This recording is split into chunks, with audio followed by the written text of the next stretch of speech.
नमस्कार, मैं पंडित सुशील कुमार शर्मा अथर्व ज्योतिष केंद्र एवं आचार्य पूजा भंडार में एक बार पुनः आप सभी का स्वागत करता हूं। आज का जो हमारा विषय है वह सर्वपित्र अमावस्या के ऊपर है। किस प्रकार आप छोटे छोटे उपाय करके आप अपने पितरों का आशीर्वाद प्राप्त कर सकते हैं, इस संदर्भ में आज चर्चा होगी। सर्वपित्र अमावस्या अश्विनी माह के कृष्ण पक्ष की अमावस्या के दिन होती है। इस दिन हम हमारे पितरों के निमित्त जो कार्य करते हैं उनका पुण्य फल हमें प्राप्त होता है। यदि अभी तक आपने अथर्व ज्योतिष केंद्र को सब्सक्राइब नहीं किया है तो आप उसको सब्सक्राइब अवश्य करें। ज्योतिष के संदर्भ में आपको नियमित रूप से जानकारी इस चैनल के द्वारा प्राप्त होती रहेगी। सर्वपित्र अमावस्या का यह तात्पर्य है कि इस दिन आप पितरों के संबंधित सर्वत्र कार्य कर सकते हैं। आप उस दिन श्राद्ध कर सकते हैं, पिंडदान कर सकते हैं, उसके साथ में आप तर्पण कर सकते हैं। यह अति उत्तम योग कारक माना जाता है।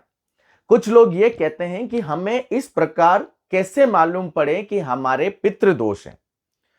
तो यहां पर यदि आपके घर में अशांति का माहौल बना रहता है, भाई बहनों के बीच में वाद विवाद की स्थिति बनी रहती है, नहीं चाहते हुए भी मानसिक असंतोष आपको घेरे रखता है, अशुभ की आशंका बनी रहती है, खाना खाते वक्त, भोजन करते वक्त अनायास आपके भोजन में बाल का आना भी पितृ दोष का प्रबल कारण माना जाता है।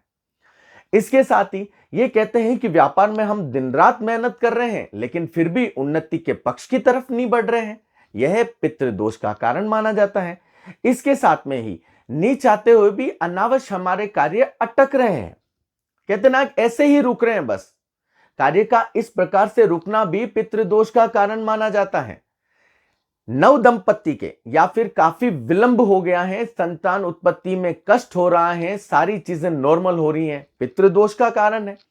इसके साथ ही कई बार ऐसी स्थिति रहती है कि सबसे बड़ा बुजुर्ग है या फिर कोई जो भी आपके परिवार में ऐसा है जो पूरे परिवार का भरण पोषण कर रहा है, स्वास्थ्य के संबंधित उसको तकलीफें चलती रहती हैं, यह एक पितृदोष का प्रबल कारण माना जाता है।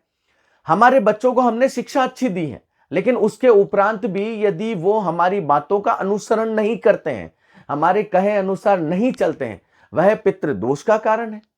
कई बार ऐसा हमको सुनने में आता है कि उनकी संगति सही नहीं है। भैया पितृ दोष है, पितृ आपको किसी ना किसी कारणवश आपको याद दिला रहे हैं, भैया हम भी हैं। इसके साथ ही कई बार हमारे बच्चे में कहीं कोई कमी नहीं है, उसकी एजुकेशन भी अच्छी है, सब सुख अच्छा है, लेकिन फिर भी विवाह में बाधा उत्पन्न रहती है, कुंडली का मेल मिलाप नहीं होता। कई बार स्थितियां ये होती है, बात बनते बनते रह जाती है, पितृदोष का कारण है। हम यदि नौकरी पक्ष की तैयारी कर रहे हैं, सारा रहता है, कुछ छोटे मोटे परसेंटेज से रह जाते हैं, पितृदोष का एक कारण माना जाता है। यहां पर आप छोटे से उपाय करें, आपको विस्तृत उपाय की तरफ नहीं जाना है। यदि आप छोटे छोटे उपाय करते हैं तो पितरों का जो आशीर्वाद है वो आपको 100% शुभ मिलता है। मैं आपको बहुत ही छोटे से उपाय बताऊंगा। इसमें सबसे पहला उपाय यह है कि यदि आपको पितरों की तिथि मालूम नहीं है कि उनकी मृत्यु कब हुई थी, तो आप अमावस्या को निमित्त तिथि मानकर आप उनके संदर्भ में उस दिन आप श्राद्ध अवश्य करें। आप घर में खीर पूड़ी बना सकते हैं, जो आपकी समृद्धि हो उसके अनुसार बनाएं, एक ब्राह्मण को भोजन करा दें और आपकी समृद्धि के अनुसार आप उसको दान दक्षिणा दे सकते हैं। इसके साथ ही आप कौवों को, गाय को या कुत्तों को आप भोजन खिला सकते हैं, या कोई ऐसा असहाय व्यक्ति जिसको यदि आप भोजन कराते हैं तो भी आपके श्राद्ध का पुण्य फल आपको मिलता है।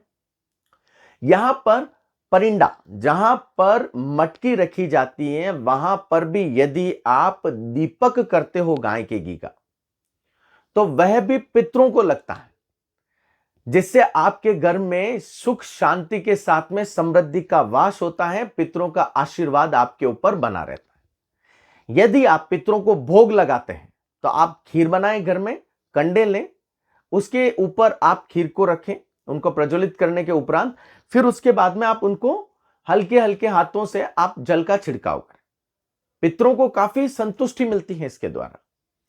इसके साथ ही आप इस अमावस्या के दिन, सर्वपित्र अमावस्या के दिन से आप एक ले सकते हैं नियमित नियम कि नहीं भैया, अब आने वाली जो भी सोमवती अमावस्या होगी उस दिन मैं पितरों को भोग लगाऊंगा।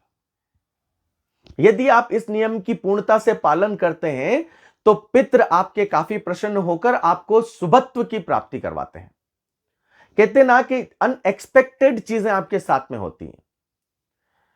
इन उपायों को करना सर्वश्रेष्ठ माना जाता है। इसके साथ में ही आप गया जी जाकर आप त्रिपिंडी दान कर सकते हैं, आप तर्पण कर सकते हैं वहां पर। इसके साथ ही यदि आप पितृ सूक्त का पाठ करते हैं तो भी शास्त्रार्थ अनुसार अति उत्तम माना जाता है। पितृ सूक्त का पाठ करना सबसे शुभ माना जाता है। इसके साथ में आप इस दिन श्राद्ध के 15 दिन आप जो भी निमित्त आपसे कार्य होता है, चाहे आप कौवों को रोटी डालें या फिर आप जो भी असहाय व्यक्ति हैं उनको भोजन कराएं, आप दान दक्षिणा इस निमित्त समय पर दें, वो पितरों को लगती है। इसके साथ ही यदि आप सूर्योदय के समय भगवान सूर्य को जल चढ़ाते समय यदि गायत्री के मंत्रों का जाप करते हैं तो भी बहुत शुभ कारक माना जाता है। इस दिन आप पीपल पर जल, दूध, पुष्प, गंगा जल और काले तिल चढ़ाकर ओम पितृभ्यो नमः मंत्र का जाप करें। इसके द्वारा भी आपके पितरों को शांति मिलती है, वह संतुष्ट होते हैं।